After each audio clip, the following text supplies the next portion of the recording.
Hey, you guys, it's your host, Julian. For those that celebrate, happy Thanksgiving from my family to yours. If you don't celebrate, I hope you have a great day surrounded by loved ones. This week, I'm chatting Arnold's Thanksgiving with Hey Arnold creator, Mr. Craig Bartlett. And I'm joined by my podcasting brother, one half of the dynamic duo of my favorite podcast, Whiskeylodeon, Ty. Check the show notes if you want to become a patron and help support this show. Now, let's get on to my chat with the great Craig Bartlett.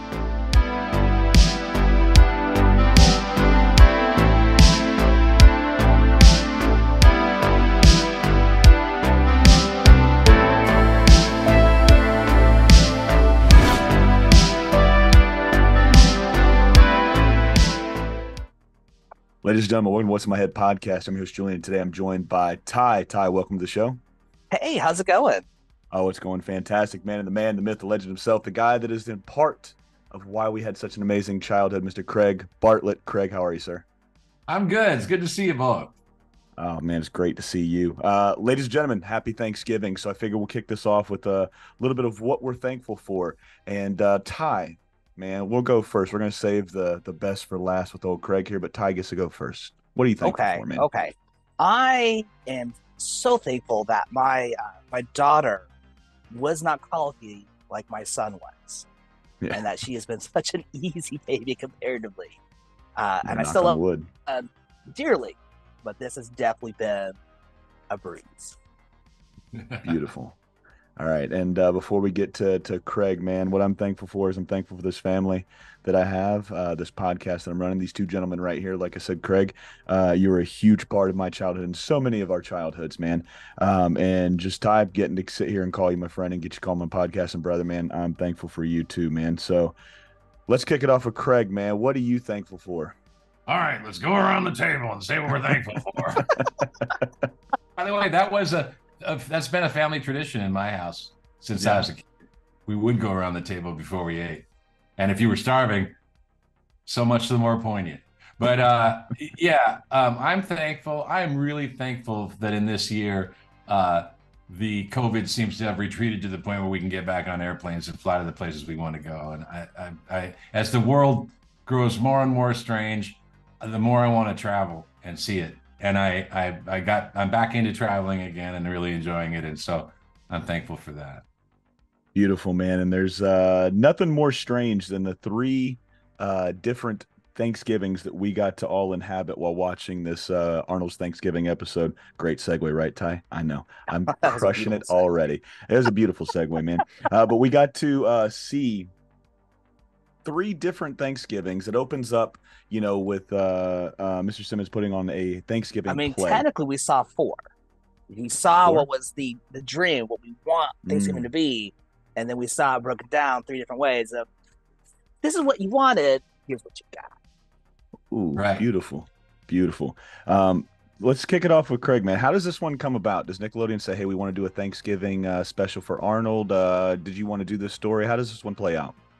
We ourselves made our only one special, in season one, the Christmas special, and it was our last one. And so that was our first big experiment with doing a 22-minute longer form story. And so then after that, season two, we did Arnold's Valentine.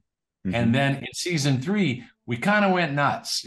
I would consider season three to be like this 100%. We were just like going gangbusters in season three, and things were kind of blowing up in all directions. And so Parents' Day, the 60th one, Thanksgiving, which I believe was 56, and then School Play, 59. So there were three half-hour specials in that one. And so we simply went, let's do another, besides Parents' Day and School Play, let's do another holiday.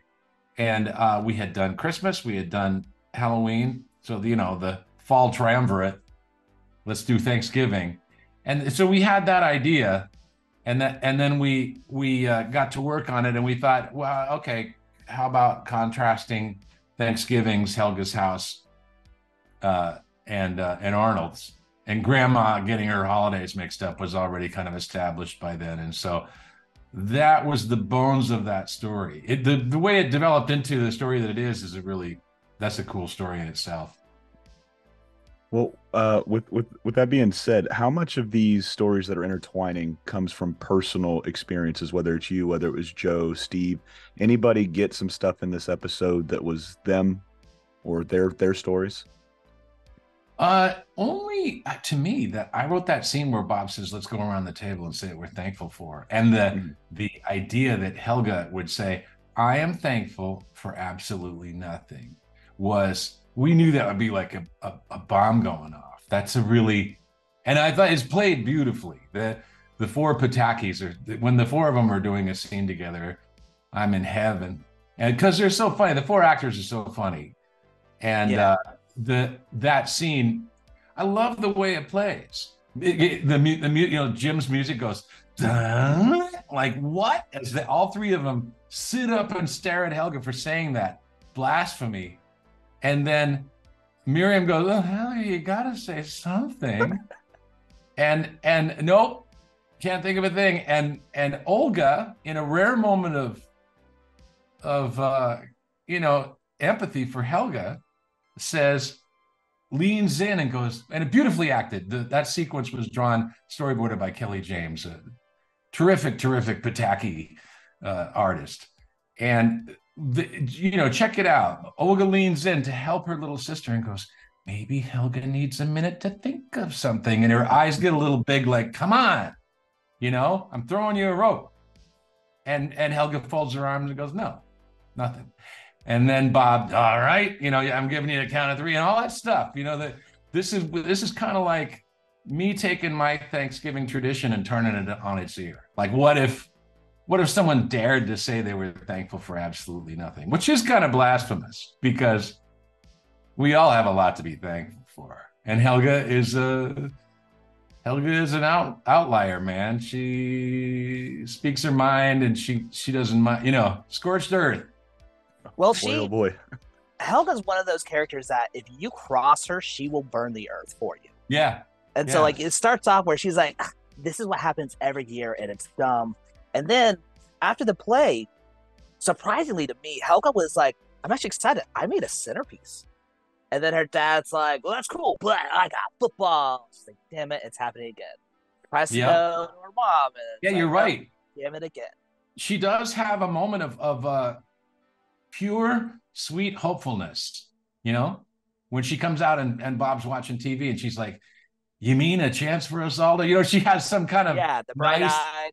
And it's a rare moment of I don't know, kind of tenderness from Helga, and then it gets all mowed down, just like it should. The story is all over that. The story is that everyone's having a shitty Thanksgiving, and what would happen if Arnold, and really we were the thing we were trying to do was, what if they both check out and basically sneak out of their own Thanksgivings and bump into each other, and first she's really hostile, but little by little she kind of breaks down and shares with Arnold. So they're, even in her hostile way, they're kind of having a really great long walk and talk, which was already, season 3, we were already kind of trying to make something for the kids who were shipping Arnold and Helga.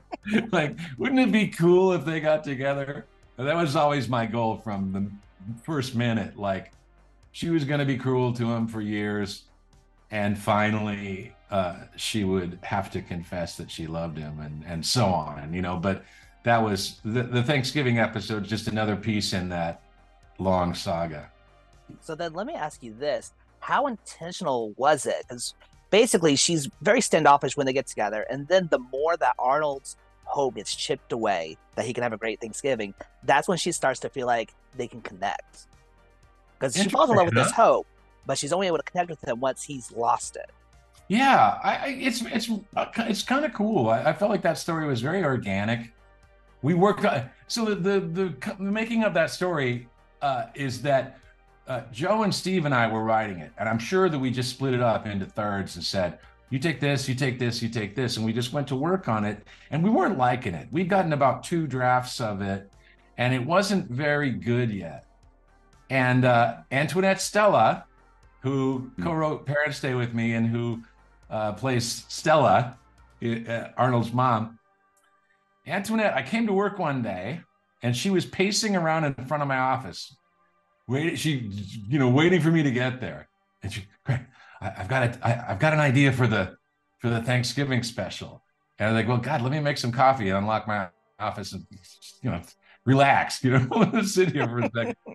And so then she pitched me that idea that the play at the beginning is a model for that Simmons has written, that his idealized Thanksgiving, that of course is not true, but it was like Simmons yearning for a good Thanksgiving. And then when the kids go, they meet up, and we had the meet up and walk and talk figured out, but then they're like, what if they go to Simmons' house and they see this kind of horrible scene, and it makes them have a moment where they go, God, maybe my family's not so fucked up after all. Maybe I should get back and try to be part of the Thanksgiving. Basically, kids coming to realize that they have something to be thankful for, kind of no matter how crappy. So it was really Antoinette who provided the glue. She pitched that out to me, and I was like, oh, that's great. Let me just tell the gang. And then I wrote the next draft 3, I guess, where I did all those things. And I remember specifically the scenes that I remember writing were the let's go around the table and say what we're thankful for. Helga going off, and she does a kind of a monologue about, oh, he's probably with his eccentric and lovable boarding house family, and then he surprises her, and then they go for their long walk.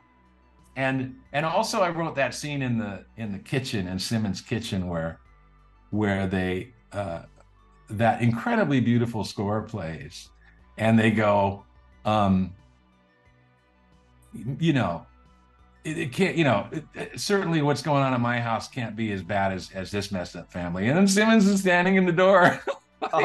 Hearing them say that, he comes over and he tells them that, I know this isn't the perfect Thanksgiving, but every year I do this anyway, which is so the philosophy of Hey Arnold. Like, I can't fix the world, but I'm going to show up anyway. And that's my message to kids. Like, yeah, you're not a superhero. You can't really. You're not special. But you can try, and you can move the ball a little bit down the field, and that's really, as individuals, all that we could ever hope to do. So I thought that it ended up being really one of my favorite episodes, because it has all that stuff. And it was a third season episode. It was an episode in the middle of the third season when we were really, I feel, kind of at the height of our powers. We'd really figured out what our superpower was, which is to tell stories about things that are sad and messed up. Well, speaking of the play was a beautiful metaphor, because it starts off where the first 2 acts are just disasters. Harold's eating the food. You have things falling apart, and of course, Mr. Simmons is getting stressed. But it's that third act that he's like, this is what has to be perfect, because I need to see what this looks like. He begs the kids, please don't screw this up. Right. And then as Arnold's doing his line, he's saying it with them. And Arnold nails it, and he starts crying. It's like, this is what I want. Yeah. It's kind of like that foreshadow. It's like, here's a that is a nice bit of foreshadowing. Him literally reading along. You know that he's deeply invested in this fiction that he's written.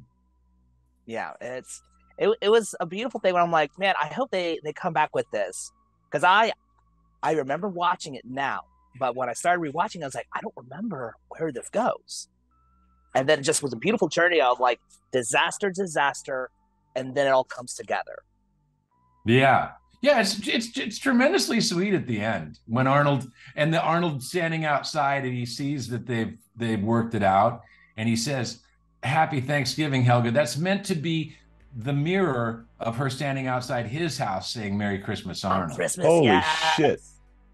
Craig, you're fucking smart. It's meant to be. And that, that's what's fun about having a TV series, is we had 100 half hours, almost 200 stories, and you could call back all the time, and you could think of a whole episode being a setup, like this episode's going to happen, and then whenever we get around to it, we can have a cool payoff. And so Thanksgiving has a real nice mirror of Arnold doing a nice turn for Helga.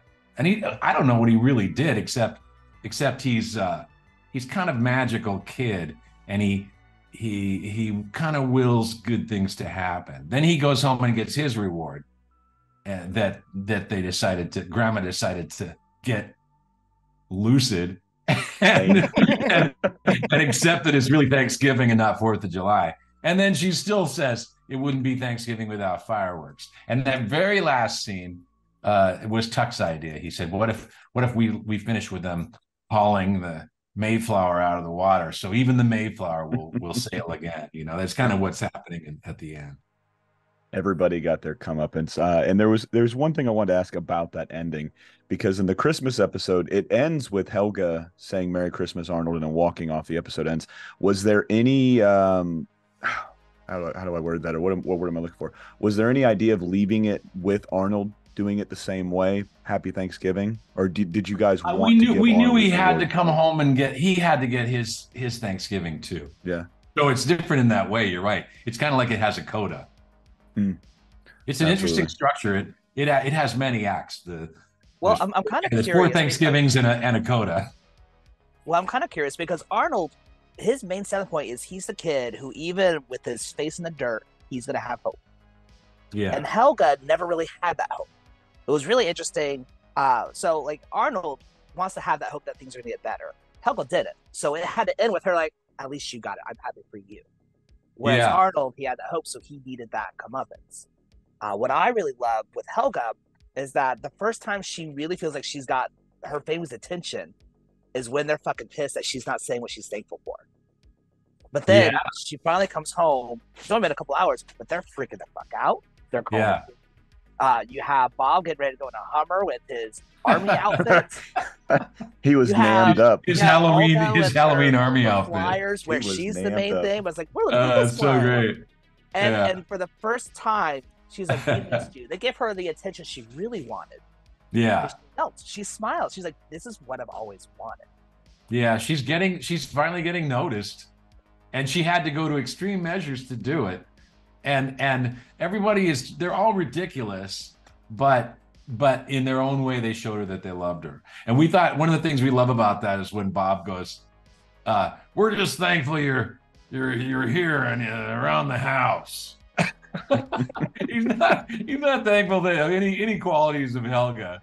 He's just thankful that she's around the house, which is, well, he was willing to step up to go for her. Bob, that's pretty lovely. He doesn't know how to express his emotions. Yeah. So he's like, well, I just gotta, glad you're here, totally. So you can help me watch football. It's really fun to see Bob, all of them, but Bob especially, having to be emotional. He's really lost there, but he's just doing his best. And he's so uncomfortable. And hats off to all 4 of those actors. They're so good. Olga's scene, Nika, who plays Olga, when she runs downstairs and says, I finished the fires. I only hope I'm not too late. And she does that crazy cry. When that take was done, lucky we were behind glass, man. We were just laying on the floor crying. It was so funny. And they just did that. Olga would surprise us, make us laugh out loud. Bob, of course, Maurice is such a clown.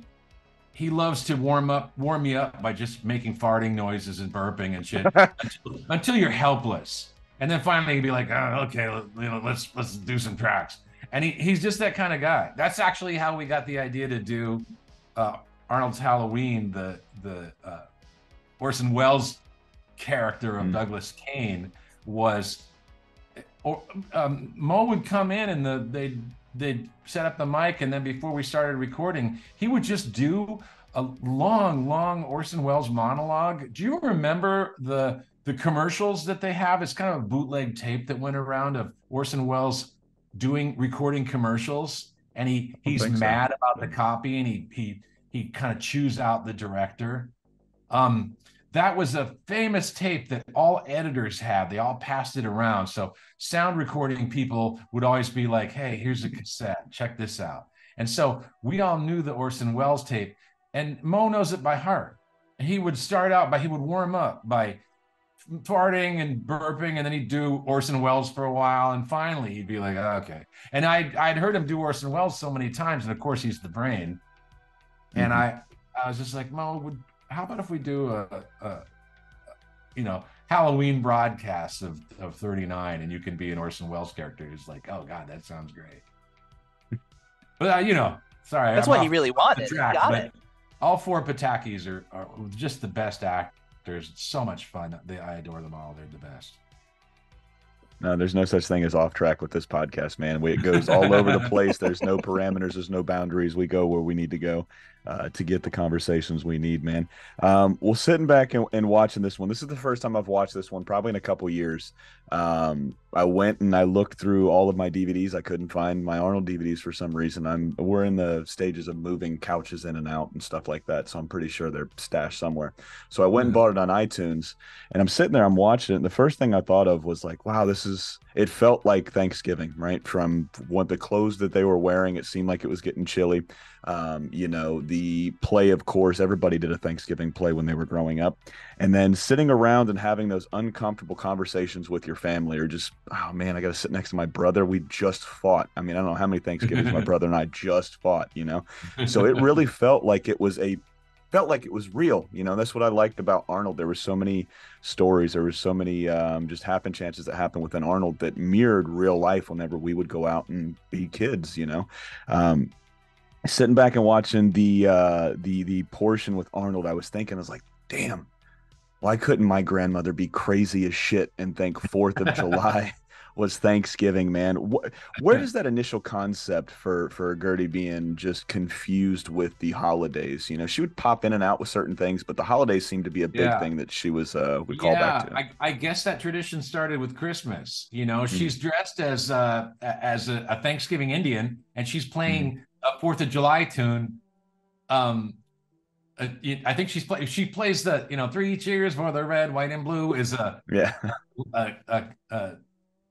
what's his name? Cohen was the name of the guy. God, the guy who wrote all those patriotic songs at the turn of the century. Conan Doyle, was that his name? Yeah, I should know. It'll come. Somebody's Arthur screaming Conan Doyle, the guy who did Sherlock Holmes. Not Sherlock Holmes. The guy's name was Cohan. J.M. Cohan, I think. Anyway, he was the guy who wrote the Stars and Stripes Forever. That's what that tune is called. And it just was one that we played over and over again. And so we just decided, Grandma, how about Grandma? John Philip Sousa. John Philip Sousa wrote that? Wow.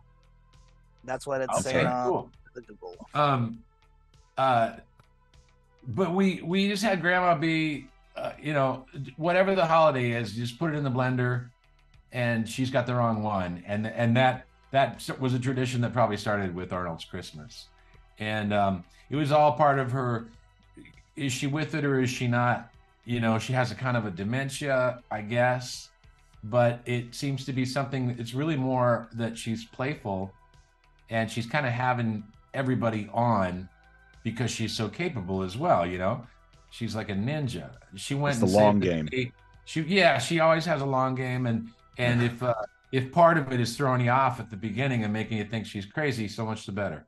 That's really what was going on there. It's very random too. There's not a strict logic to it at all. We didn't really care. Grandma could just go off, and there wasn't a really super important timeline. People kind of want to be like, well, which holiday is which for Grandma? And it's like, I don't know, what day is. That doesn't matter. Yeah. Now, you had said, Jillian, you had said that you wish your grandma was crazy like Gertie. And she was. They had cool adventures. Yeah, we had cool adventures. That's what I wanted. I wanted cool side quests, But you have Arnold. Oh, go ahead. Because you have Arnold, who's like, I wish I just had one normal Thanksgiving. Yeah, like he's sitting there not asking for much. He just wants it. He wants one normal Thanksgiving. It's a small request. Yeah. Oh, I was just gonna say, my grandma, Nanny, my mom's mom, was a really big figure in my childhood. She did a lot she was with us a lot and did a lot to kind of help my family raise us. And she was an adventurer. She'd take you in the car. We'd go places with that grandma. And so that's kind of what I based it on. Grandma's kind of like outgoing, adventurous quality is based on my own grandma. What's your favorite story of your grandma? While we're on the grandma topic. Grandma? Yeah, what's your favorite story? She took us kids personally from where we lived in North Seattle to a lake east of there where she had a tiny cabin, and just the whole thing from when she picked us up in her car. She had a little red Comet, Mm. and she would drive like a maniac. I remember her taking left turns across a lot of traffic, just like close your eyes, Good luck. And she drove like a maniac, and when we'd get there, she was completely in charge of this little cabin. We were all sleeping on the floor in sleeping bags, and she was making the pancakes and running everything, making the fire. And so I just think of those kind of weekend adventures with my grandma at Lake Tapps when I was quite small. That those really stick in my mind. That's really cool. Well, Thank you for sharing usually that. Oh man, I was getting ready to ask you that same question. So beat my you to it. granny, yeah, you did. If you ain't first, you're last, Ricky Bobby.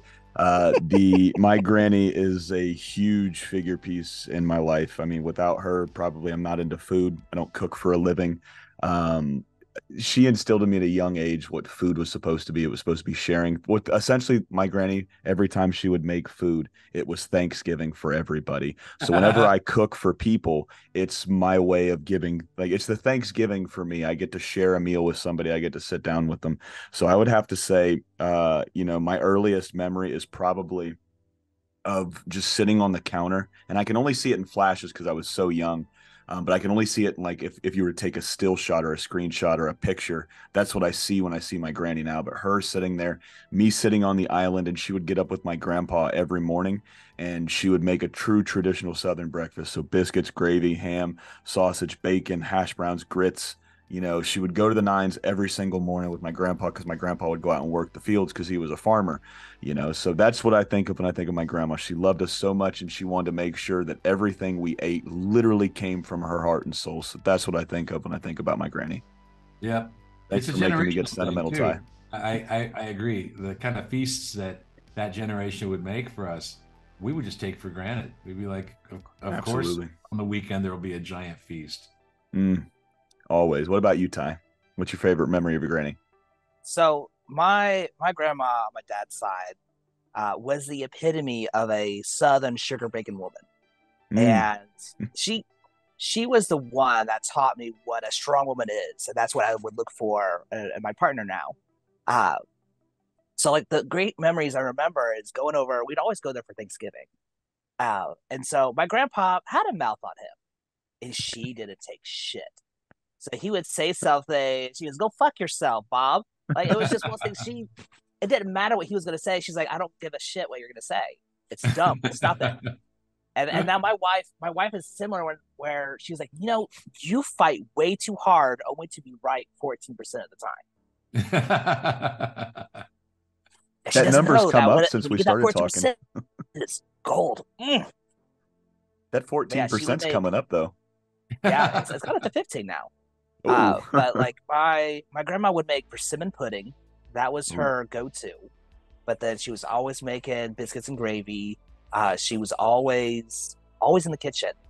And I never really got into cooking until I lived on my own, but I drew a lot of inspiration because she had her own little farm. So she'd grab ingredients just for the farm and then make something delicious out of it. Hmm. That's really cool, man. Shout out to all the grandmothers out there, man. We're, like I said, we're Yep. it's Thanksgiving Grandmas. time now, so they're Cheers, I Grandma. don't cheers. I'm drinking tea because that's what my granny would take. I hate milk. I hate milk even today. I don't unless it's ice cream, I don't want to drink. I don't want to touch dairy. Cheese, that's fine, but unless it's ice cream, I don't give a shit about milk. So my granny would actually sit there. She would take me, my dad, and my mom both worked jobs. Most of the time, they worked two jobs when I was really, really young to support us. And my granny had this really big window that she would look out of, and she would hold me and she'd watch, and then she'd watch them pull out down the street. And then she would literally take my milk and sippy cup, dump it out, and fill it with sweet tea because I just wouldn't drink the milk. So that was like our that was our secret beatus exchange. I would secretly get diabetes and heart disease because Granny was giving me sweet tea when mom and dad wasn't around. Um, but when you think about this episode, let's get back to this Arnold's Thanksgiving, man. When you think about this episode, Craig, and when was the last time you watched this? If you don't mind me asking. I just popped it on before we did this because I wanted to make sure I had the The flow. The greatest hits. Absolutely. When you think of this episode, and since you just rewatched it, is there one or two episodes that you would say this is what this whole episode is about? This is what Thanksgiving is. Can you pull one or two scenes from this episode? So what I was telling you about when the kids go into Simmons' kitchen to get away from the fight, and Simmons comes in and surprises them kind of in the middle of saying, God, I guess if Simmons could put up with his lousy excuse for a family, we should be able to handle ours. He's like, well, they're quite a spirited bunch. That's my favorite. That's my favorite scene in there. And I also, for so many reasons, I wrote it. Lang's score, and I call that particular cue, the kids finally get it. So apropos. The score is one of the best things Jim ever did. I think Jim was really on fire when he was, that was towards the end of season 3. Everything he was scoring was incredibly cool, including Parents' Day. Those are really great themes. But and also that really was the message. What Simmons was telling the kids and what Arnold and Helga were arriving at independently is what I was trying to tell my audience. I will tell you, one of the things I loved about that was we do ADR, which means automated dialogue replacement. That's basically where you're looping to picture. When you rewrote it, but you can't reanimate it. We could only afford to kind of animate it once. And so we would then bring the actors back in, and to picture, we'd roll it, and they would match the lip flaps, but say the new lines. And we had recast Pearl, Simmons' mom, with a old Broadway actress whose name I can't remember now. She's long gone. She was a very old lady even then. And she came in, I'd never met her before, and we were doing an ADR session, and that's always tricky. Some actors really have a hard time with ADR. It's hard to beep, beep, beep, and then go. Yeah. And but no, she was with Dan Castellaneta playing Peter, the boyfriend. And so this actress and Dan were playing Peter, arguing with Pearl. And man, that was the most unbelievable ADR session I'd ever seen. The two of them were killing. Every time they would cut back into Arnold and Helga, and it would cut back out. And when it cut back out, their mouths were right with what was happening on the cut, like magic. They just would. I think I can't speak for the lady who played Pearl, but I worked so long with Dan Castellaneta that I knew he was a king of ADR. So was Maurice LaMarche, and those two, Big Bob and Nick Vermicelli in the movie, the first Arnold movie. Dan played Nick Vermicelli and Maurice played Big Bob. And remember, they have a big fight. Bob comes to his apartment and they just beat each other up. And that ADR session, because Tuck just went off and animated it, and it has a bunch of crazy stuff that wasn't in the script. And so they had to come in and look at this scene we'd made and loop it to picture. They were killing it so hard. We were crying, laughing. And the case of Peter and Pearl fighting for that sequence I'm talking about, that was my other favorite ADR moment of my whole career, where you'd turn on the thing, you'd watch them go, and you'd go, well, that was just magic. Do you want to do another? And they'd be like, sure, let's do another. And they'd do the next one to be better than the one they just did. They're all real. I can't say enough about these actors. They're just so good. It's a really lucky thing making cartoons, because it's basically you get to have the Robert De Niro and the Leo DiCaprio and the Meryl Streep of voiceover just by booking them. They're here in Hollywood, they're ready to work, and they basically work at union rates. And so for really not that much money, you get a kind of a brilliance that I think it's a really big part of why these cartoons are good. I will say the argument between Pearl and Peter, I would say would tie with the time that I laughed the loudest, because it was that. And then it was when Olga talking to Helga. It's like, all right, with the potatoes, I want you to wash them, then peel them, then quarter them, then wash them again, because you got dirty little hands. And I died. Oh my gosh. So yeah, that was it. I think the dirty little hands was improvised by Nika. It was a beautiful improvisation then, because like both of those, because Peter's sassy as fuck, and I was like, I am here for this. Super funny. He's great. Yeah. Absolutely, man. Oh, good, dinner and a show.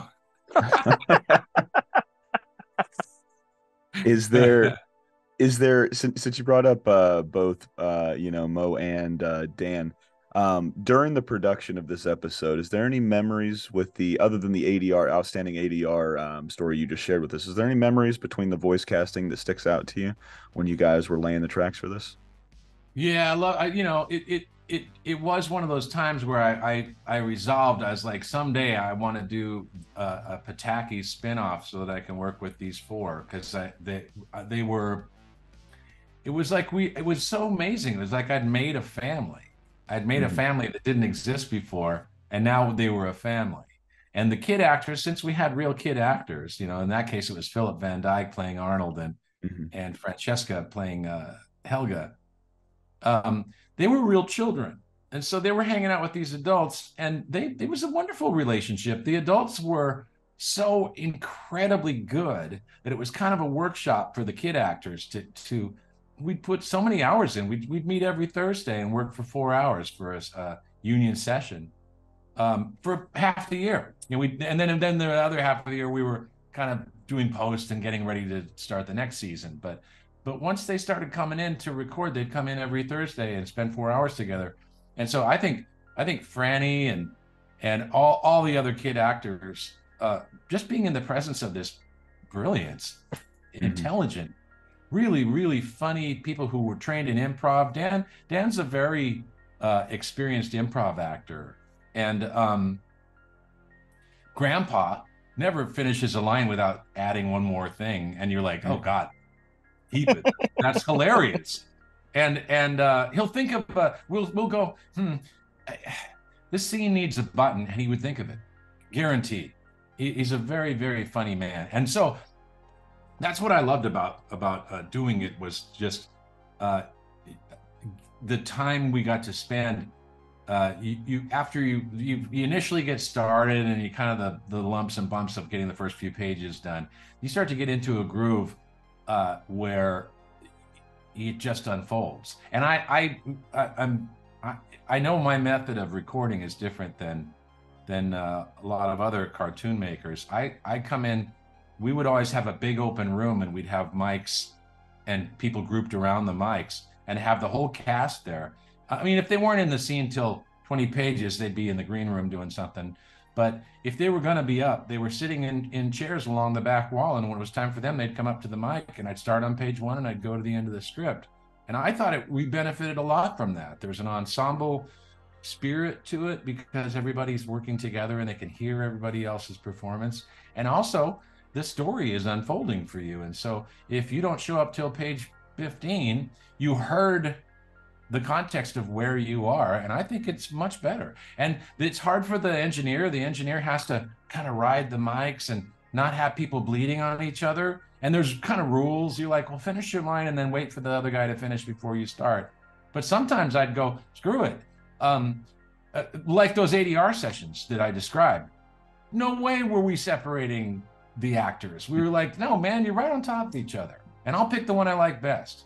And I'll live with it. If there's a bad overlap or something, so what? It's about a natural performance that's relatable and good. And so that was how I recorded always. And the engineers always just learned that's how I did it, and they didn't say, oh, that takes no good because the guy overlapped the other one. They'd tell me there was overlap on that. I go, cool, I like it. We're keeping it. What it's like to be Caesar, man. It's good to be king, as Tom Petty it's it's good to be famously king. said. That he did, man. What about you, Ty? When Can you I take a watch, second? I just saw the new Beatles song today, Now and Mhm. Then. And there's a doc, the little 15-minute doc that Peter Jackson made where how they put this together. And it Mhm. opens with a quote where Paul's going, let's keep that one, keep that take and call it Fab. That's what he said. Mark that tape and call it Fab. Are you gonna They're so incorporate in that your adorable. All lexicon? four Beatles. He's got just these great, great outtakes that don't even have anything to do with making, because Peter Jackson's sitting on everything they ever did or said, and he's now Peter Jackson's like the official director of of Beatles content. God bless him. I think we should give Peter Jackson the Nobel Prize for his work on the Beatles material. Okay, so that was I'm sorry. I went way off. You don't have to You're apologize perfectly for fine. that. That was well worth it. What about you, Ty? When you sit back and you watch this one for the first time in a little while, what was some of your favorite scenes, or what were some scenes that stuck out to you? So I'm kind of torn because I feel like I have related to Helga of just feeling like I wasn't enough. There was someone else who was better that was getting all the attention. And so And you just look good in pink. You look good in pink. I do look good in pink. Mm-hmm. So what he's talking about is we did a trailer for season 3 where my co-host and I were wearing 3-piece suits, and the color scheme was SpongeBob and Patrick. And so of course I was Patrick's. I had pink and purple and green, and but just to see her get that, she gets the attention, but it's negative. So of course she's just standoffish. She's like, no, I'm not paying for anything. And then when they're like, we missed you, we were so scared, like we lost you, and she gets the attention of, no, you're valued here. And it doesn't last long. And like the next episode, it's like, nope, it's back to normal. Yeah. And now she's got that. She's got that taste of maybe there's something here. Yeah. So between that and then Mr. Simmons just having the hope of Arnold, but still getting his face back in the dirt. He's got a boyfriend who's sassing his mom. He's got, I guess, is Joy his sister, or is the friend that Joy is his friend that's like his beard, you know? Yeah, Joy is there for his mom's sake. Yes. Okay, so she's the distraction that's like, hey. I have a best friend. Yeah, exactly. He has this hope, and that's why I think that play was so big for him. It's like, yes, everything's falling apart. Oh, it's stressful. But if we get this right, if I can just see it, maybe it will happen. And he's got this hope. So whenever he sees Helga and Arnold, like, oh, this is terrible, it shakes him to his core. He just like I almost heard the Charlie Brown music, da, da, da, da, da. and he's like, nope. Yes, they're eccentric. Yes, they're crazy, but they're the ones I love, and I'm gonna keep trying to get them to love each other. Yeah. Yeah, it's a really noble thought. It's also interesting. It kind of presents you Simmons as an artist who wrote a play to try to help sort out the mess that was his life. And I think that the artistic process is part of this story too. It's very meta in that way. Oh my goodness, I think it goes even more meta at that point because you have him. He basically was directing this play. And directors, I feel like, are notorious for like, hey, just I'll take whoever and I will make it work. I will make it work. Whereas you have the casting director is like, no, we're gonna get someone who's actually made for this role. Let me make your job easier. Like, no, I can make this work. And he's trying to make it work so hard. And yeah. And it's good. I mean, at the end of it, you kind of love everybody a little more, all of them. You know. Yeah. You have more compassion. The Jackies redeem themselves in their own way. And all of Arnold's family redeemed themselves in some way. So everybody, and both kids are going to be better. You know, they're going to belong to their families a little bit better because they went through this experience together. Right. You know, the Patakis were the most relatable because I look at them and they're saying sorry without saying sorry. It's like my family. You know, you're around, you get into a fight, nobody says sorry, but you pass each other the gravy and you pass each other the mashed potatoes and you say, this was good. And you say, yeah, it was. And then everything is swept under the rug and forgotten. So that's what it felt like. It felt like home. At least they didn't say sorry, but. Yeah, sorry and. Yeah. No, but when I watched this one back, man, the one scene, and it's I don't want to say it's a throwaway scene in a bad way. It's not like heartfelt like you two guys just shared. I just laughed so hard at this scene, and it was in the opening when they're walking across the bridge and they literally see the Mayflower tip over. I got such a huge chuckle out of seeing the Coast Guard pull up and all of these people just trying to get them out, and I'm like, dude, do you know who boarded that scene, Craig? Was that a Tuck thing? Oh, yeah, I knew it was going to be a Tuck. Chuck did that whole section. Oh, yeah. Man, it was just so fun. Timer was Larry Likelighter. I think between Larry and Tuck, Larry Mhm. timing it and Tuck boarding it. That is why that scene is so good. I'll tell you a cool thing. We talk ADR. We Mhm. were looping the crowd. We didn't have the Coast Guard firemen or whatever they were. Those people who were rescuing Mhm. the people out of the sinking Mayflower. And so we did some kind of shouting. And there's a scene where Helga goes, "What do you mean a perfect Thanksgiving? You mean this?" And she points to the boat, and you can see them all sitting wrapped in blankets like a bunch of refugees on the boat. And if you listen, you can hear Joey Paul, our casting director, who was also in that loop group with me, going, let me try. She's going, she's doing a very high pitch, trying to do a long burr. I can't do it. Joey did it. If you listen really carefully, there's someone doing a high pitch, and it's adorable. And that's Joey. I love that. Yeah. So it's just when I see my finished mixed shows, that's why I really am interested in mixes. I love mixing. I love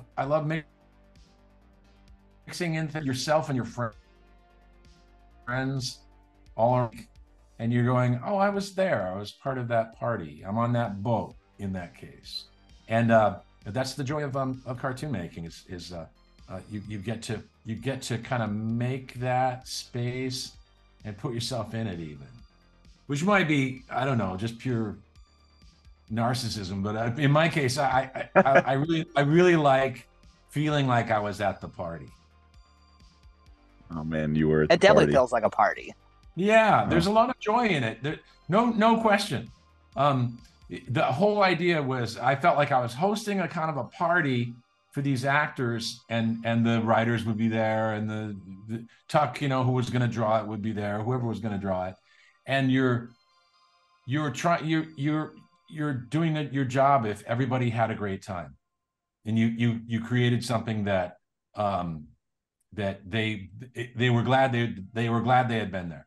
We recorded it. We recorded Mr. Wingo's Country, and that we spent the day with Randy Travis and Bowen, who plays Mr. Win. All those people. But at the end of the day, you're like, God damn, man, we had a blast. We got together and made a story about a country song, and that was like the main thing I loved about it. I mean, I loved getting it drawn. There was a lot of aspects of it besides that, but those recording sessions were often the very best time of all. That's really cool, man. And before I push us on to the next portion of the show, which is the fans' questions, Ty, you got any more questions about old Thanksgiving or anything you want to ask Craig before we rotate in the fans? So before we rotate into the questions, I have to ask because I didn't realize that I would experience some of your work before Hey Arnold. So I didn't realize that you were one of the voice actors on the Adventures of Mark Twain. Oh, And that movie was a huge part of my childhood. It also was a huge cool. part of scarring my childhood. I'm really impressed that the cult status of the Adventures of Mark Twain, especially the Mysterious Stranger segment, just because in the age of YouTube, it finally got the life that Will Vinton, my old boss, the Claymation King, in Portland, Oregon, my first job out of school. I was from the Northwest, and the only real animating job in the whole Northwest was to go down to Portland and work for Will. I was on a tiny crew that made that film. There were 9 of us. Oh, wow. And 9 of us animated, and less than 9, probably about 6 animators and 3 kind of staffers. There were a couple of editors, things like that. A very small little team made that film, and the Mysterious Stranger segment. Oh, well, doing a voice on it was I was credited as you were the minor. So I was one of the people doing voices when they're all shouting and betting and cheering and being mad and stuff in the Jumping Frog. But probably there was Walla throughout the film wherever there was a crowd. I was in on that. So that was my contribution vocally, but animation wise too. The Mysterious Stranger was the last sequence practically that we did. Also the opening sequence. Remember how the book opens and all the stuff pours out? I did that too. I did a lot of those book opening shots. A lot of metamorphosis and like water covering that desk and turning into the scene that it becomes. which then when it takes over and it's Tom and Huck, I think that was Tom Gasick who did those bits. But we all had sequences in the film, and then when we'd finished our sequences, Will and Barry Bruce was the lead animator on the thing, my mentor. He was my first real animation mentor. Barry would assign us the next thing, and he said, "Hey, you want to do scenes in The Mysterious Stranger?" I said, "Yeah, man, it looks this is the craziest thing in this whole movie." And so I did several shots in the Mysterious Stranger sequence, and I remember Will, when the film got finished, he didn't have a good distribution plan, and a really small distributor put it out and they couldn't get it in very many cities, and as a theatrical movie, it didn't perform well at all, and not very many people saw it. It would barely made a blip, and there's that horrible feeling where you worked on it for years and you're like, is this never going to get seen? I think it would really be a comfort to Will, who's now gone, R.I.P. Will Vinton. It would be a real comfort to Will to know how infamous the movie is, and the how dark it is, and how people, just what you just said. I was a kid. Jeez, that scarred my childhood. That was kind of, man, Will was making a weird ass movie, and he knew it, and everything about it. The Vinton studio in Portland was it was like we were at the end of the earth. And well, it also started my childhood, because I go from that, and then it's like, oh, hey, here's Rugrats, here's Doug, and then you get Hey Arnold, and it's like, hey, here is the humanity in something that's a little darker. Yes, we want to talk about hope, but that hope's going against struggle. So I feel like that movie prepped me to appreciate the humanity in storytelling. Yeah, well, it's cool. It's cool when I think about my career. I didn't really have a master plan at all. I graduated from college up in Washington at Evergreen, and went to Portland to work for Will, because I literally was the only game going. I went and found the studio and cold called them, went in and got a job, and segued from that. Once 5 years with them, and then when I kind of felt like I could go no further, I couldn't get any higher in that pyramid, I sent a reel to Pee-wee's Playhouse and got hired to come down and do the penny cartoons. And from there, I met the folks at Klasky Chupo and got in on season 1 of Rugrats, then met all the Nick people and pitched them Hey Arnold. So there is a continuity, one followed the other, and there's a kind of a weird logic to it, I guess. But that's kind of a cool thing to realize, that to your eyes, there's even a kind of a thematic or stylistic continuity as well. That's cool. I believe me, I didn't plan it. Well, out of curiosity, I'm just glad to have a job, man. Because you had originally pitched Arnold as a clay animation, if I'm not mistaken. Yeah, I made those 3 claymation Arnold shorts. So what was that transition from claymation to hand-drawn animation? I also, Matt Groening gave me the chance to do some Arnold comics for his early Simpsons magazine called Simpsons Illustrated. And I would do 8-panel comic spreads there was a back comics page. Me and Gary Pander, if you can believe it. Gary would do a strip too. And because Gary was Matt's early friend, right out of college friend. And Gary, another amazing, the art director of Pee-wee's Playhouse. So my tiny world was filled with shockingly cool and talented people. So I had that when I went in to talk to Mary Harrington at Nickelodeon. We came in for another reason. We were, as a group of us, ex-Rugrats people trying to pitch new ideas, and she didn't want any of them. And we were sitting there feeling bummed out, our pitch meeting was nothing. And someone said, "Craig, show Mary your penny cartoons." So I had a VHS tape that had my penny cartoons on it. And on the front of it was Arnold Escapes from Church, the first Arnold claymation movie. Mary loved Arnold Escapes from Church, and she said, "It's clay though. I mean, could it be 2D? Could it be drawn?" I said, "Well, I happen to have these Simpsons comics." And I showed her Arnold comics from from The Simpsons Illustrated, and there was one particular drawing at the end of the punchline of one of the comics of him screaming. He sits up in bed and screams, and Mary just was like laughing and going, "Geez, I love this guy. I want to let's do something with this Arnold guy." And she followed me out into the hall, and the other guys were all like, Mary's talking to Craig, and she said, "Come back and let's talk about this Arnold guy." And so that was the door that opened. And it was like, "Do you want to make something with Arnold?" And I said, "Oh, absolutely, I'll draw it. It doesn't have to be claymation. That's super hard. The penny cartoons and the Arnold shorts, you wouldn't want to do a half-hour series of that. Right. It's too limited in its scope, and it's too hard, too labor intensive. So it was a really fun introduction of the character, and it did influence his design as well. But after that, I was perfectly happy to switch to 2D. That's awesome, man. This blows my mind. Hypothetically, if you were to bring Arnold back for one more shot, would you ever give it a second thought to do a claymation episode of Arnold? That's a great question. I would. I even pitched Nickelodeon. I said, "Why don't we do a claymation Halloween special?" Because it's like SpongeBob's done it, Simpsons has even done it. It's a once you've established something and you have a bunch of them, it's a cool idea. Like, where's the claymation? Where's the one made by Stupid Buddy? And so I was talking to Stupid Buddy, and I said, "Listen, I'll ask him. You all ask him. Next time you go in to talk to Nickelodeon, you ask him too. Say, hey, Craig was in, and he was he's a claymation guy.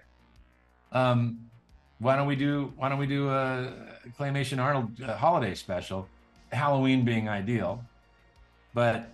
I don't know why these things don't come to pass, but yeah, I would. It would be a blast. I love claymation, and I love the current explosion of stop motion that's out there now, and the Stupid Buddy stuff. And there's a lot of companies here in Burbank and LA in general that are doing stop mo, and God bless them. Dude, I would love to see it make a comeback, because some of my earliest memories was Gumby, sitting down with my grandpa watching Gumby and just being blown away, like, holy shit, this is like Gumby's really cool. It's cool. It's really psychedelic and made by hippies. That's awesome, man. Like I said, I would love to see Arnold come back as anything really, but it'd be really cool just to see, those early days with like a tip or an homage to the early day Arnold. Almost man. like a bookmark. Really cool. Starting claymation, ending claymation. So a bookend, is that what we're saying? Yeah, right. Yeah. Beautiful. All right, so we got some fans questions here. However, I always like to end this one whenever we're talking about something in specific. When you think of this episode, Craig, is there one word, or this holiday special, excuse me, is there one word, one phrase, one sentence, one paragraph, one emotion that gets brought up when you think of Hey Arnold's Christmas? And what's the first thing that comes to mind? Or, excuse me, that was a Freudian slip. Hey Arnold's Thanksgiving, not Christmas. I'm like grandma right now, man. I'm getting them all mixed up. Mariah Carey's already singing. You're fine. Boy, oh boy, I've already heard it 3 times this week, and I've wanted to hang myself all 3 times. But what's the first word or emotion that comes to mind when you think of Thanksgiving? I'd say I love. Everybody has a nice turn in that episode. Everybody comes around and has a nice discovery. But I think when Grandma, he goes, thanks, Grandma. He's got a big turkey leg in his hand. He goes, but could we have fireworks? And she goes, completely lucid Grandma goes, oh, Arnold, it wouldn't be Thanksgiving without fireworks. And then she whips that tarp off and starts cackling and fires. He has 2 stands. So I think that's a great ending, and it's really one of my favorite little buttons that we ever did, and so I always think of that. Yeah, the great Press McNeil. Beautiful, man. There was one thing, I probably should ask this before I asked that last one, because now it's anticlimactic. But I noticed it today for like the first time ever. Abner was the only one that was out of costume. He had headphones on. He was very 90s. What was up with that, Craig? I don't know, man. When I looked at those models for what everybody was going to be wearing on the roof, I was like, okay. Headphones.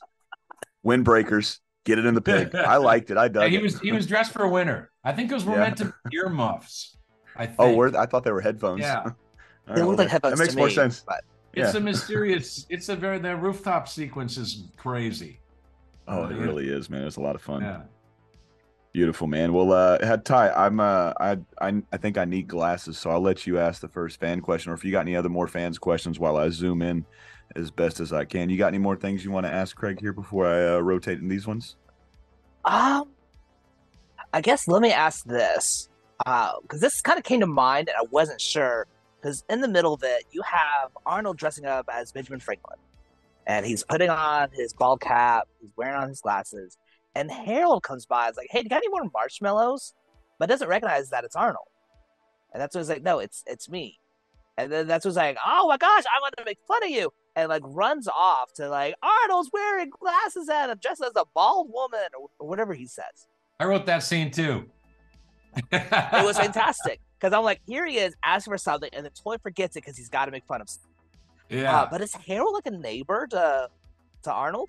Well, kind of. I mean, basically, all the kids live within walking distance of each other because it's such an urban setting that nobody's too many blocks from anybody else. Why Harold chose Arnold to come borrow the marshmallows, I don't know. Apparently, that Harold's house is pretty close. Okay. He's probably a next door kid, man. Um, Did that give you enough time? Oh, 100%. I definitely need glasses for sure. I've been struggling with this the last couple weeks, and I'm like, maybe I'm just really tired. Maybe the weed is just extra strong, and I don't think it's anything. I think I'm just getting old, and my eyes are starting to go. Don't get old, ladies and gentlemen. So if I mess up your names, it's because I can't read them. So I apologize ahead of time. So these ones aren't just Thanksgiving related, but so they'll go, all over the kind of place. But this listener wanted to know, what is Sid's last name? Did you ever Sid give Sid a doesn't name? have a last name. We basically came up with last names only as needed. And it would be like in the story if it called for them to be like Stinky Peterson, like his name gets read off of a roll or something. And if we didn't have to name them, we didn't. So we never named Sid's last name. Kind of amazing. People kind of think that like it's like the Bible secret. where everything, and then God created everything. And it's not that way at all. It's basically as needed for literally everything. It's embarrassing to admit, but that's how I made up the show. I pulled it out of my ass episode by episode, man. I didn't know what I was going to do. Well, let Man, me you ask made you this as magic. a follow-up, because you have it to where Arnold saying Happy Thanksgiving plays off of Helga saying Merry Christmas. Was that something that was just in a Bible of, hey, if we ever do this and reverses, we need to make sure we cover this? No, Or it was literally me going, wouldn't that be nice? Mm. Wouldn't it be nice if in the act of making the next holiday special, well, the third holiday special, I saw an opportunity for Arnold to do the same kind of nice turn for Helga that she had done for him. Also, he doesn't know. We know. That's what's cool about it. Oh, that's right. He never finds out. He doesn't know who his Christmas angel is, and I don't want him to. I mean, I think it's really cool that Helga made that huge sacrifice for him and didn't tell him. That's a very deep Helga-y love. That's when you know that she genuinely has feelings for him. It's not just infatuation. Yes, exactly. Arnold's Christmas is where we really learn what Helga's really made of, and it's meant to make you love her.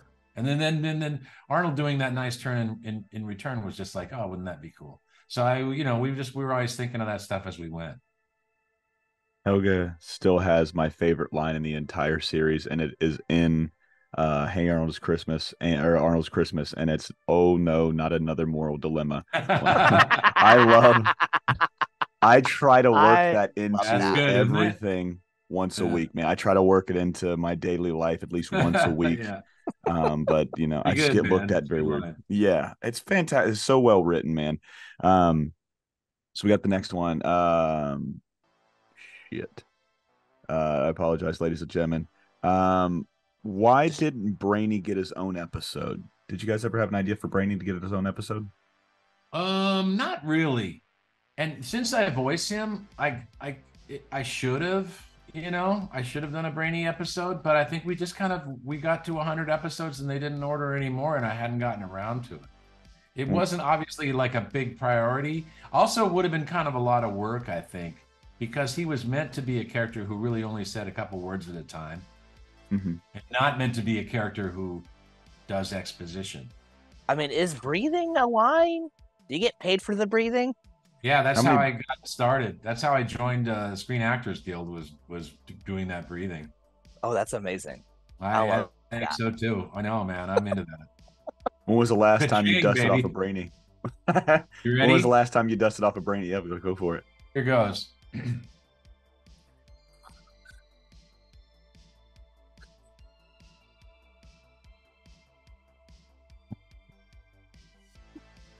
Oh God, that's great, man. Where did that punch come from, anyways? Whenever I saw it, I always think of Lion King when Rafiki hits the hyenas Yeah. on Pride Although, Rock.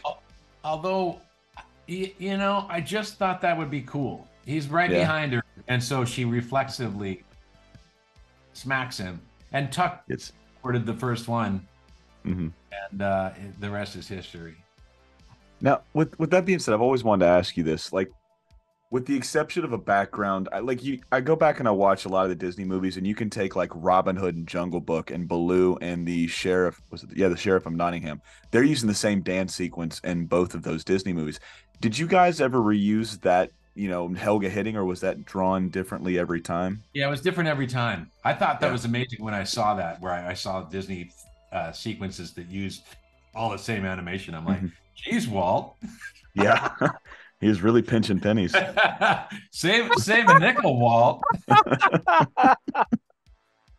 Walt himself a Uh, stab, but damn, Walt, you cheat. No. you cheap fuck. Um, since Arnold got a since Arnold got a earful of Helga's life, do you think Arnold is more sympathetic about her behavior since he knows how rough her home life is? And that's from I can read that one, Samuel Martinez. Yeah, yeah, a good question. Yeah, that's intentional. He's supposed to just Helga's awful, and she over the course of as many episodes as we could get, which turned out to be 100 half hours, so almost 200 stories. Arnold's supposed to just slowly learn her backstory, whether she tells him or he finds out on his own.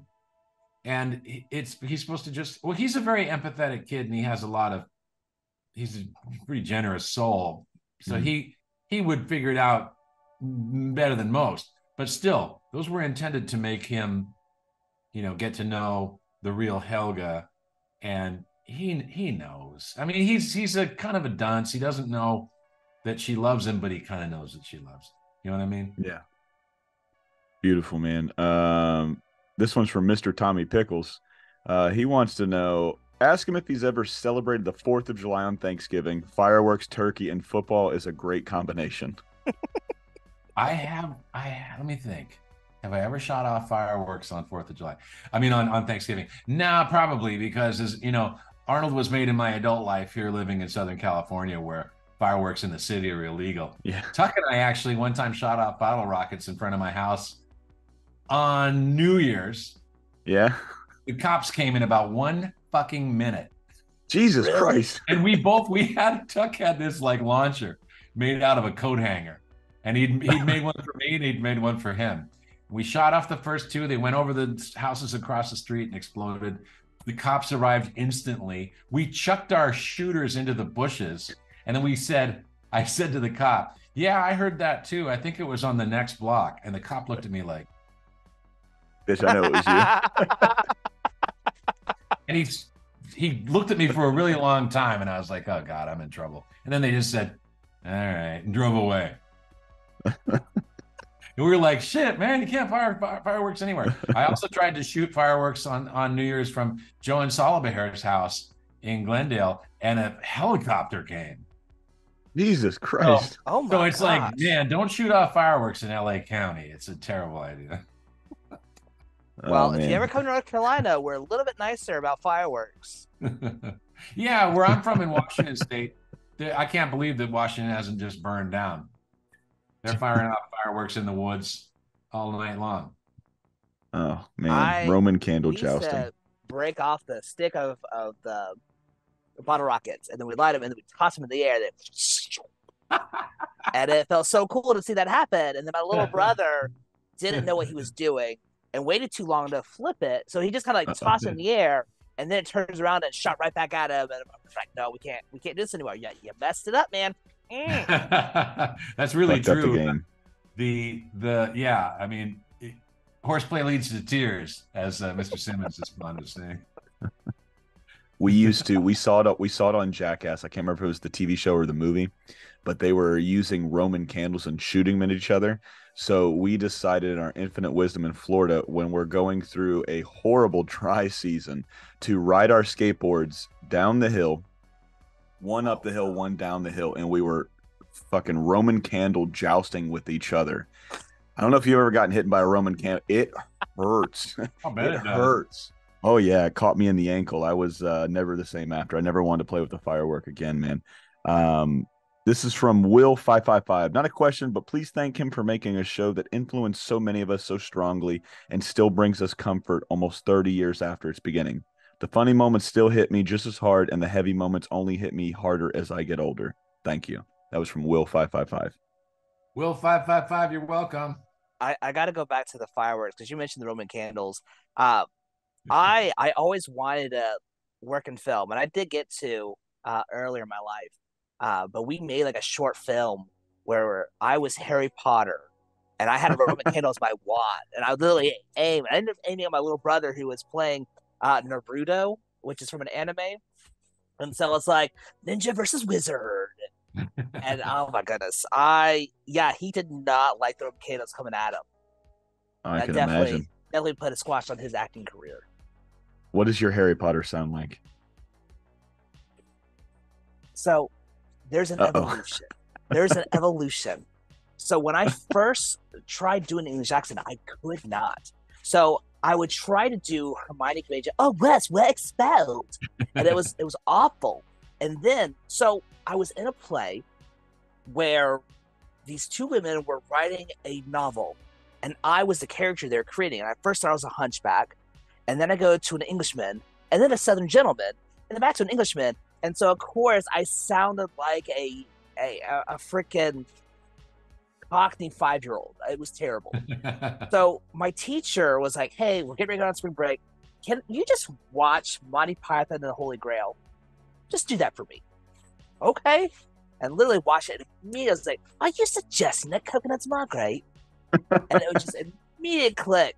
And oh my gosh. Beautiful, so yeah, my Harry Potter was like, "Expelliarmus!" And it was like, "You think you can get multiple Shadow Clone Jutsu away from me?" I felt that one, Ty. That one hit me home. Ill Excitement 4342 wants to know, where is Mr. Simmons' dad, and does he have other friends? And by other friends, he means Mr. Simmons. Oh, yeah. I mean, I'm sure if we'd have gotten to it, we'd meet his parents and get his backstory too. But they really, in my mind, most of these characters only have the potential for existing, and they only would exist. And it's like you basically do what the production needs, and when the production needs those episodes, then you do it. So I don't know, man. I haven't met Simmons' parents, and I love the Simmons character. I would keep him in the Arnold universe if we got to do more seasons, and maybe we'd find out. Well, I got a question for you. Was there any character that was created for the show that was based off of someone you knew in real life? Yeah. My cousin Joey. I love my cousin Joey. We hung a lot when we were at that tender age, that kind of Arnold age. And Joey was smaller than me, and he had a tendency to kind of like hilariously panic. And so Sid is kind of based on Joey, although Joey was much more handsome than Sid. The character designs were never like the people I knew, obviously. The character designs are much more radical, and so is everything else. We would take the tiniest influence. I mean, the only story in the whole run that really is me trying to do an episode about something that happened, really, is the field trip episode, because we set a turtle free one time. Oh, please tell this story. I've never heard this one. I was working at Will Vinton's. I was doing claymation with that tiny crew, and Joan Gratz, who's won a couple Oscars, by the way, for her wonderful claymation films. Joan Gratz came to work and said, I was up in Seattle and bought a turtle, a big turtle, in this Chinese pet store that was really stinky and horrible. And she bought the turtle literally because she felt so sorry for it sitting in this horrible little pet store in Chinatown. And then we were like, well, what'd you do? And she said, I made a kind of an environment for it. There's a little, she lived in a kind of a courtyard apartment that had a little pond in the middle. And she'd made a little environment for it and put out what she thought would be good turtle food. And she said, after 2 weeks, she said, it won't even come out of its shell. It's just sitting there like it's dead. I was like, well, maybe it needs to be in like a real environment. She's like, well, at lunchtime, if I bring the turtle, do you want to try to take it out? And we took it out to a place on Sovies Island, which is on the Columbia River north of Portland. And there's a lake called Square Lake in the middle of Sovies Island. And there were about 4 of us from work, or 5 of us, drove out in the car at lunchtime. And sure enough, man, the turtle was just it retracted all the way into the shell, all leg, feet, and head. And we took it down to the edge of Square Lake and set it in the mud. And we were all standing there like, is it going to move? What's going to happen? And while we watched, its head just like came out of the shell, like, and it looked one way and it looked the other, and it just shot into the lake like out of a cannon, just like boom. And we all screamed. We all were like, "Whoa!" And then we were staring at the water, and then way out, 50 feet out, 100 feet out, it surfaced, and you could see its head look around, like, look at us.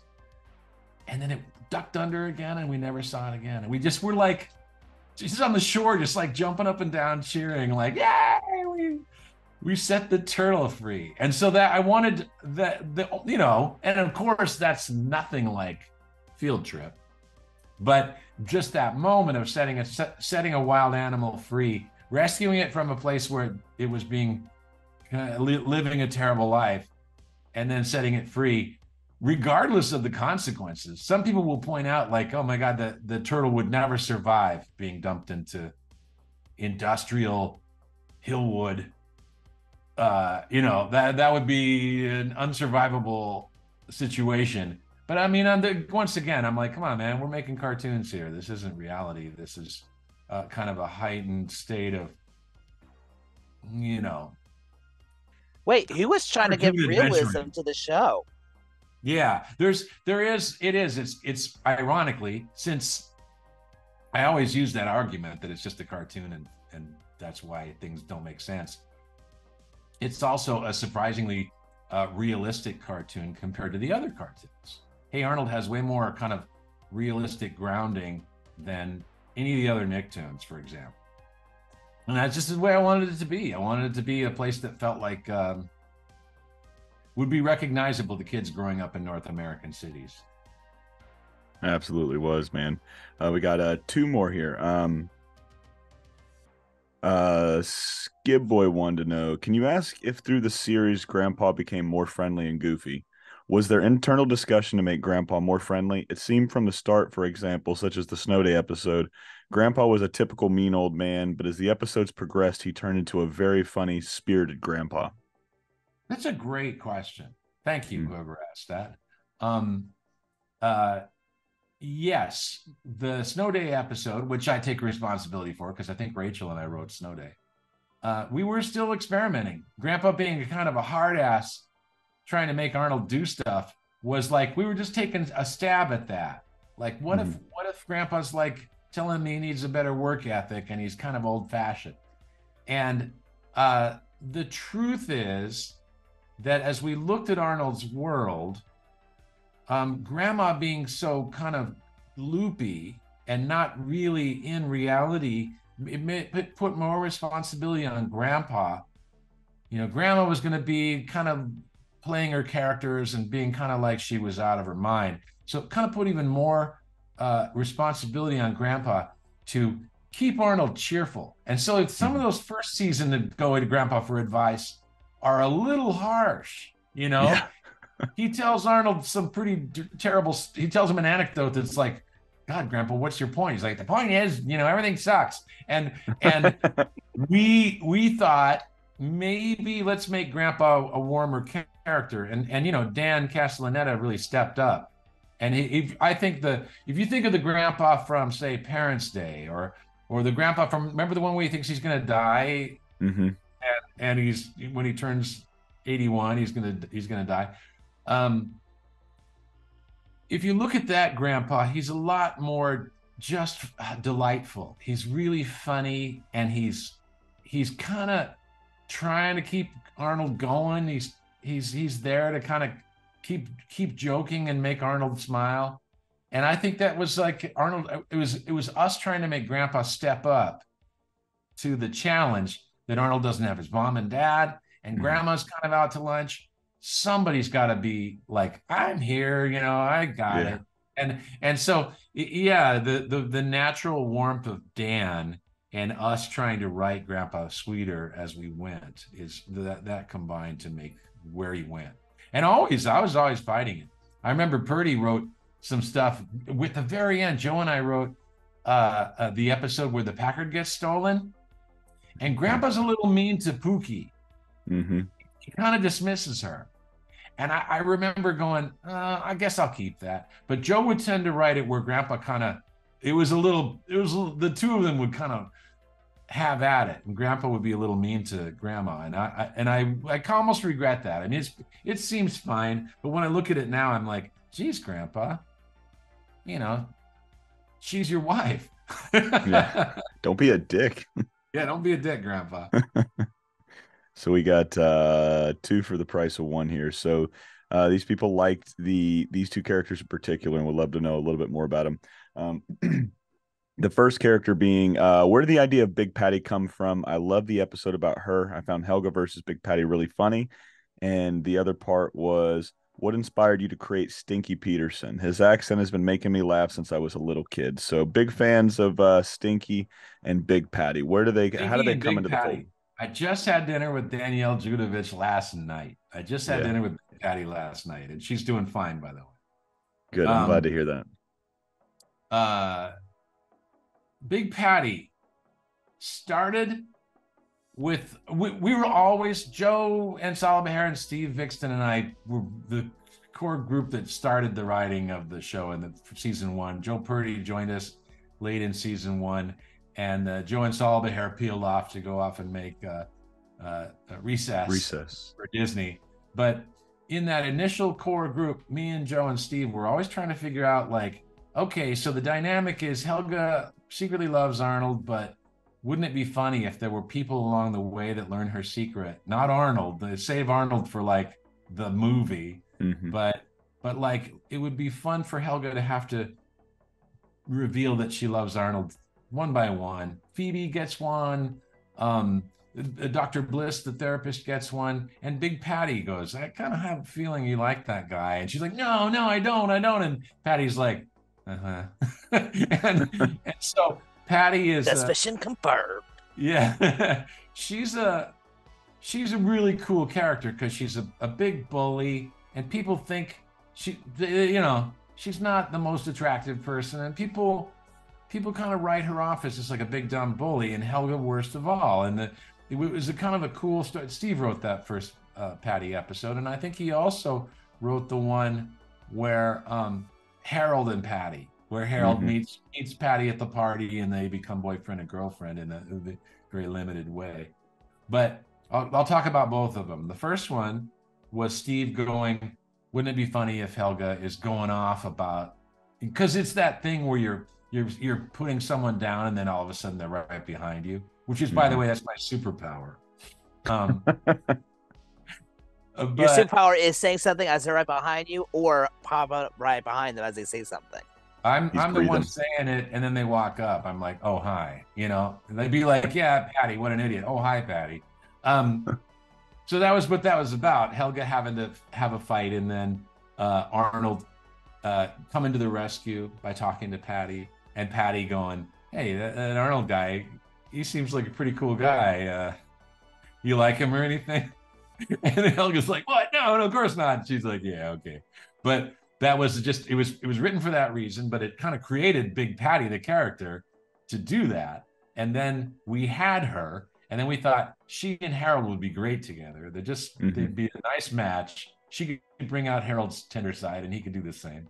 And honestly, that was Steve again going, remember that movie Marty, starring God, what's it? Ernest Borgnine. The guy Ernest Borgnine was the star, and I think he might have even won the Oscar for Marty. This is like an early 50s film. It just shows what our influences were. We were watching old movies, and we were fans of old movies, black and white movies, 70s movies, the new Hollywood. And Steve watched TV. He knew all the TV shows as well. And I didn't watch as much TV as Steve, but with the three of us original writers had that in common. We were movie buffs, and he said, wouldn't it be cool? There's a scene in Marty where Ernest Borgnine does what Harold does at the end. He takes the abuse and denies that he cares about the unattractive girl. And then he's had it. Sid and Stinky are sitting there making fun of Patty, and he knows it's wrong. He can't let this ride. He can't let them talk that way about this girl that he really cares about. And so he blows up and explodes, and he grabs them both and says, if you don't shut up, I'm gonna, smash both of you together. And they're terrified, and he wins. And then he says, I'm going to go over and sit with Patty. And then he goes over and says, Patty, I'm sorry, can I sit with you? And she's like, yes, please be quiet, Harold, or whatever she says. But that was the origin of Patty. Steve kind of thought of her for that first episode where we meet her. And then once we had her, then Steve wanted to bring her back. The Marty bit, do a quote from a favorite movie, which the Arnold series and the movies are full of. We're always quoting whenever I can. I'm trying to put something that I love from an old movie or something. And you could. I one time I even made a list. I don't know where it went, but all the influences that were in the first Arnold movie. Giant ass list of movie quotes and bits. Well, now I want to see that list. I know, me too. I don't know where it is. And then you had Stinky Peterson was the other one. Oh yeah, Stinky. Stinky's me. I'm not. It's not a portrait of me, but I was the one who needed a Stinky character. I remember in the pilot, I designed most of that squad. The kind of 12 kid squad that is the essential Hey Arnold 12 kids. And I designed most of them. Tuck did Curly because we just needed a couple more characters to the back. But Stinky, Sid was going to be really short and have that long wiener nose and the ears stuck out. And Sid was, and Stinky was going to be super tall like a weed and have that crazy beak. I love to draw Stinky. He's one of my favorite characters to draw. And I could doodle Stinky without even looking. And it's just, that's really what he's about. And then we did backstory for Stinky when Joe Purdy wrote the giant pumpkin one. So that's a great moment when Arnold's over at his little weird cabin and they're in the hall and there's a bunch of photos on the wall in frames and the camera just moves from frame to frame as Stinky tells the story about how they came from Arkansas. And so, yeah, that's another great example. Stinky just sitting there being Stinky till probably season 3 or 4. I don't know. Stinky's Pumpkin might even be I think it's season 4. And so finally, we get the backstory. We meet everybody. He's got an uncle and dad, and you go, yeah, we added these characters and gave them names and stuff because now we need them. And until then, Sid has no last name.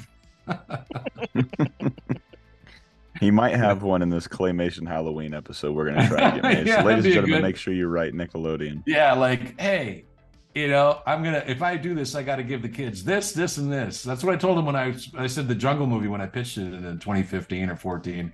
And they were, now they were like, oh, we're back. Let's make some Arnold stuff. I'm like, okay, we got to make the Jungle movie. That's got to be the first thing. And these are the things that the fans want. What's his last name? How does he really feel about Helga? And what happened to his parents? And So I let just me would make ask- that promise and do it.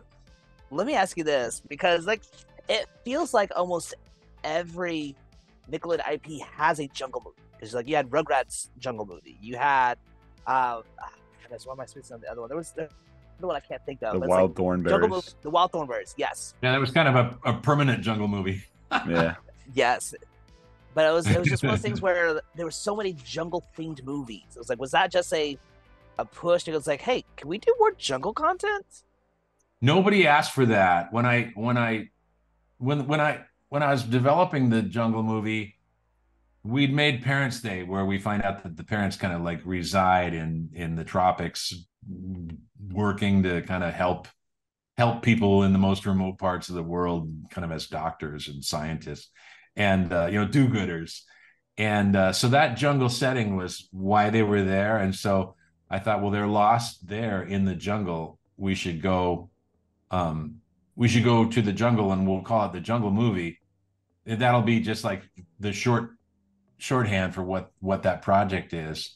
And then when I came back in 2014 or 15, and they said, let's try rebooting Hey Arnold, I said, well, we'd have to do the Jungle movie first. And they literally were like, what Jungle movie? What are you talking about? And so I kind of put together a kind of an Arnold 101 PowerPoint that explained how that's where we inevitably had to go.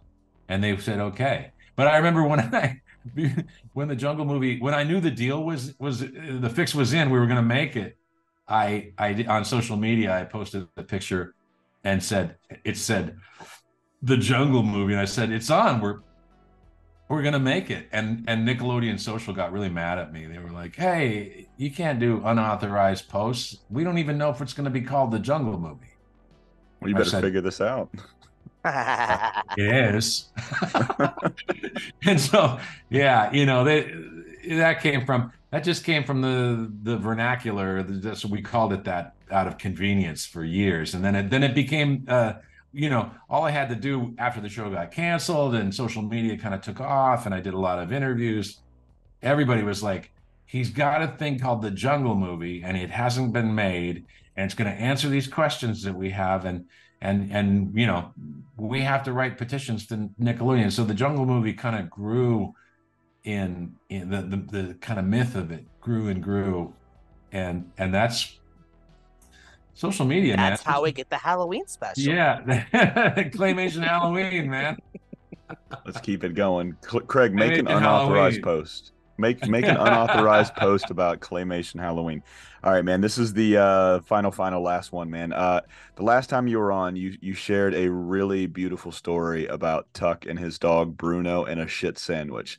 So I'm not so much asking you for a shit sandwich story again, but there is a guy that we talked about the last time you were on, and I think he is a huge part of Hey Arnold. He's a huge part of a lot of Nickelodeon. But Steve. Sadly, he's no longer here, man. But when you think of Steve, is there like one story you think about whenever you hear that name, whether it's production, whether it was outside of Arnold Band? But what do you think about when you think of Steve? Steve Vixton, the great Steve Vixton, another R.I.P. Steve Vixton. Steve. I had known Steve. I met Steve and Joanne Solveig on season 1 of Rugrats. They came in. They were the first writers to come in and pitch to me and Paul Germain. I was story editor and Paul was showrunner, basically. And Steve and Joe came in and we instantly bonded. Joe and I started talking about old movies and stuff. I was like, I love this guy. I want to hang out with this guy. And architecture, Joe loved to take me out to weird mid-century moderns in LA and say, hey, we got a minute? Let's just like take this road. There's a great, Schindler house up this hill. And then an hour later, we come back from a super long lunch. But Steve and Joe were partners, and Steve, in his early days, was quite a handsome fellow. Mm-hmm. And I remember we used to go out to lunch, And Steve would always charm the waitress. He would go, he'd want a refill of the coffee, and the waitress would come back around. He'd go, "Did you make this coffee?" And the woman would always go, "Yes." And he'd go, "It's very good." They always, they always were really moved. You could tell they were like, "Oh, he recognizes that I worked hard to make that pot of coffee." So yeah, Steve was quite a charmer in the early days, and then he became progressively weirder as the years went on, and you know, it became more of a kind of a loner, more and more eccentric as the years went on. But he was deeply, deeply into being involved with helping make Hey Arnold. He took it very seriously, and you could tell every time it was one of his stories. And his stories, I can think of a million of them, but school play, monkey business. What was the one? Oh, I love it. The parrot, which wasn't even Steve's story. We all worked on the parrot, but I remember Steve wanting to come sit on the cut, which, you know, the writers didn't have to do that. The writers could just be in their office working on their scripts. But Steve liked to be involved in the post process of when our editor, Chris Hink, would cut the picture down to 11 minutes exactly. And that was always a lot of give and take. You had to figure out, what do we have to lose to make it to 11? We're going to have to cut something. What are we going to cut? And Steve would be in on it, man, right to the frame. And me, Steve, and the editor, Chris, it would be like a giant conversation. And his dedication to the pace and the flow of Hey Arnold is really felt. When I look at it now, I can remember something that Steve was in on that he didn't have to. He cared about the finished product a lot.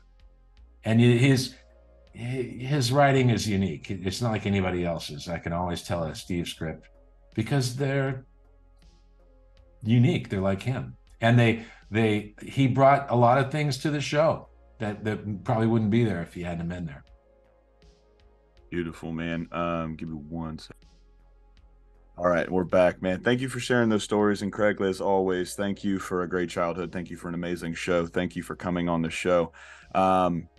Where can the fans go and find you if they want to say, Craig, I like that thing you did. Instagram at Craig Bartlett on Instagram, and that's where I do it, because that's kind of the only place where I want to put that kind of energy. And even that, you're sometimes wondering like why. But I do it because I know that the people who follow me like Hey Arnold more than anything else that I've ever done. And once in a while, I'll make a reference to my other projects, but it almost doesn't matter because they just like Arnold, and it's keeping it alive is good for the show as well, because, you know, one of these days Nickelodeon might decide to make more stuff, and it would probably be because there's a dedicated fan base that loves it. And well, you also, speaking of this particular episode, didn't you post like a footage that wasn't used, where it's like behind the scenes of the play, where like after they do their bow, everything falls down? I think may have. I've got art from the show, especially the first 3 seasons, 1 through 60. Parents' Day being the last of that run, where we hadn't gone digital yet. So it was all analog, shot, you know, handmade and shot on film. And so I have a lot of art from the first 3 seasons of Hey Arnold that if I show, I like to show behind the scenes because people dig that the most. People love behind the scenes. They want to peek behind the curtain. Yeah, they do. They want to see what's going on, man. Ty, where can the fans go and find you? Ladies and gentlemen, this is my favorite, not my podcast. Ty and Sean's podcast is my favorite podcast out there. I laugh so hard when you guys are recording, man. Where can they find you guys at? I mean, anywhere that you download your podcast. So Spotify, Apple Podcasts, Google Podcasts, Sprint. I don't know what they have, but anywhere you get your podcast, you can find us at Whiskeylodeon. Ladies and gentlemen, you're going to want to follow both Craig and Ty and Sean with Whiskeylodeon. Like I said, it's a hilarious podcast. Craig, man, as always, thank you again for coming on.